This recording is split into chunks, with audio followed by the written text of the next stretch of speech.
আসসালামাইকুম, সবাই কেমন আছেন? আলহামদুলিল্লাহ আমি ভালো আছি। আশা করি আপনারাও ভালো থাকবেন।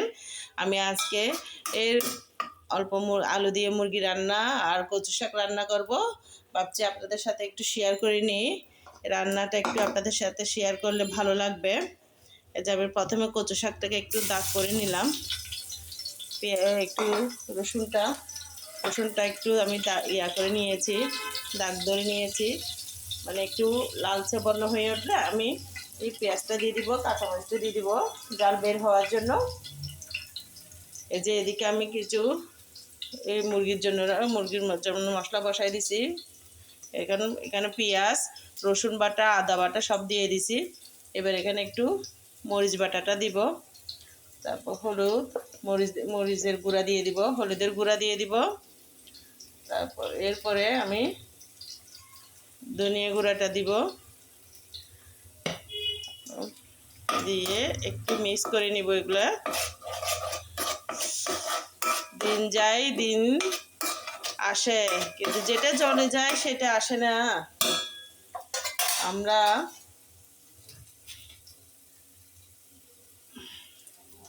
এই যে লবণটাও দিয়ে দিলাম, একটু পানি দিয়ে দিব। পানি যদি না দিই তাহলে মশলাটা লেগে যাবে। পানি দিয়ে দিলাম, মশলাটা লেগে যাবে।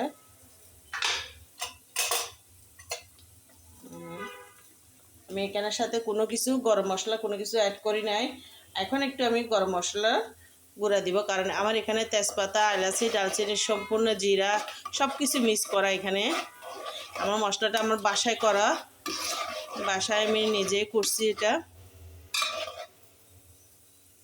মশলাটা এভাবে করে নেব। এদিকে আমার কচু শাকের এটা হয়ে আসলো, লালচে হয়ে আসলো। এখানে আমি পেঁয়াজ, কাঁচামরিচ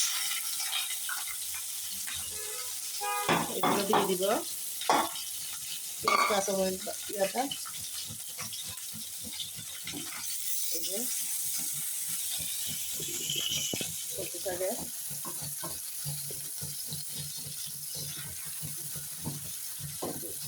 জন্য আমি পেঁয়াজ, কাঁচামরিচ এগুলো একসাথে বসিয়ে দিচ্ছি। এগুলো একটু কষিয়ে নেব।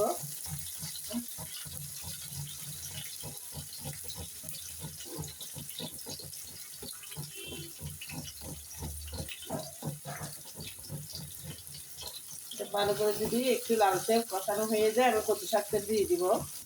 এই যে কচু শাকের ইয়াটা লাল হয়ে গেল, আমি এখানে কচু শাকটা ঢেলে দিব। এই যে কচু শাকটা দিয়ে দিব। এরপরও বাকি মশলাগুলো দিব আস্তে আস্তে। কচু শাকটা দেওয়ার পরে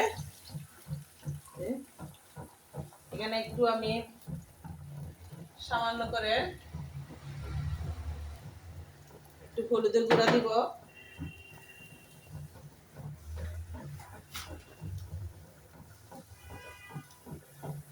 একটু লাল মরিচের গুঁড়িটা দিয়েছে, এই জন্যই গুঁড়াটা দিয়েছে। কারণ আমার লাল মরিচের গুঁড়োটা একটু ঝাল আছে, খেতে অনেক ভালো লাগবে। একটু জাল কচু শাক একটু জাল না হলে ভালো লাগে না। মিষ্টি মিষ্টি কচু শাক আমরা মিষ্টি জাতীয় মানে মিষ্টির কচু শাকটা আমি কম খাই। কচু শাক একটু জাল হতে হয়। একটু ধনিয়া গুঁড়া দিলাম। এটা আমার ফ্রোজেন করা ছিল, কচু শাকটা আমি ফ্রোজেন করে সেদ্ধ করে শুধু সেদ্ধই করছি, সেদ্ধ করে রেখে দিয়েছি। এবার আমি একটু গরম মশলার গুঁড়াটা দিব। এই গরম মশলা, এটা হচ্ছে আমার গরম মশলার গুঁড়া, এটা আমার বাসায় করানো। আমি আগেও বলেছিলাম আমি মরিচ, হলুদ, মশলা সবকিছু আমি বাসায় করে রেডি করে একদম 1 বছর 2 বছরের জন্য আমার ডিপ ফ্রিজে আমি সংরক্ষণ করে রাখি। আমার আর করতে হয় না। এই যে আজকে আমার 2 বছর হয়ে গেল। মাশাআল্লাহ, আলহামদুলিল্লাহ, আল্লাহর কাছে শুকরিয়া। অনেক বরকত দিছে আল্লাহ আমাকে, হাজার হাজার শুকরিয়া। এই যে আমার কচু শাকটাতে আমি আর কিছুই দিব না। এখন এতটুকুর মধ্যে আমার কচু শাকটা হবে। এখানে একটু আমি আম দিব। আমটা আমি করে রেখেছি। এই যে এই আমটাই আমি দিব কচু শাকের মধ্যে। আমটা আমি বক্সে রেখেছি। এদিকে আমার ইয়াটা হয়ে গেল, এদিকে আমার মুরগির মশলাটা হয়ে গেল। মুরগির মশলাটা যখন আমার তেল ছেড়ে দিবে আর একটু তেল ছাড়তে হবে, তখন আমি মুরগিটা দিয়ে দিব।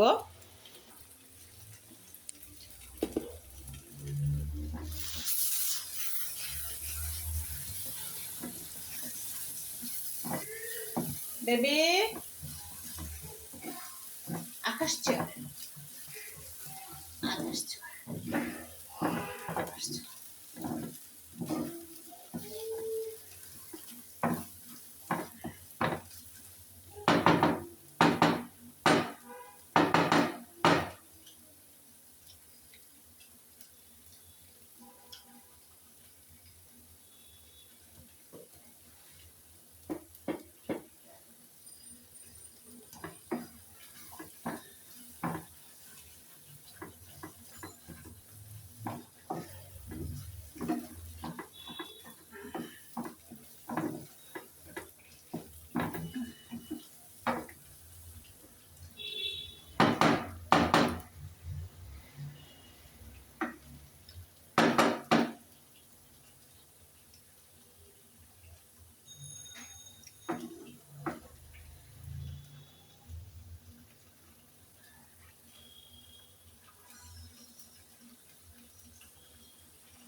এই যে কচু শাকের মধ্যে আমি আমটা দিয়ে দিলাম একটু।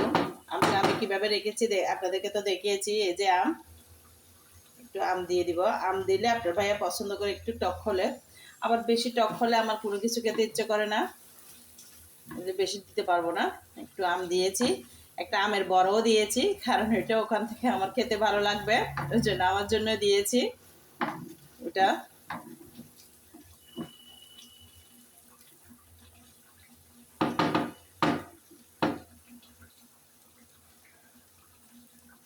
এই যে ফাইনাল লুকটা দেখেন, আমার কচু শাকটা হয়ে গেল।